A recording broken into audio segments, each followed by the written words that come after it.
خبر شامل کرتے ہیں میرپور آزاد کشمیر سے۔ سابق صدر پریس کلب راجہ سرور کو 14 سال بعد اللہ پاک نے بیٹے کی نعمت سے نوازا۔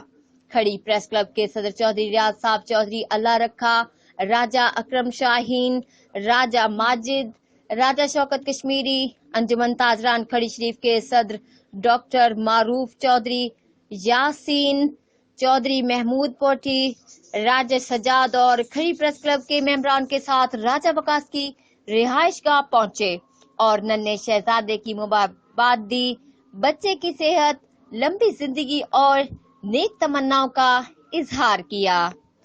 رپورٹ راجہ شوکت کشمیری۔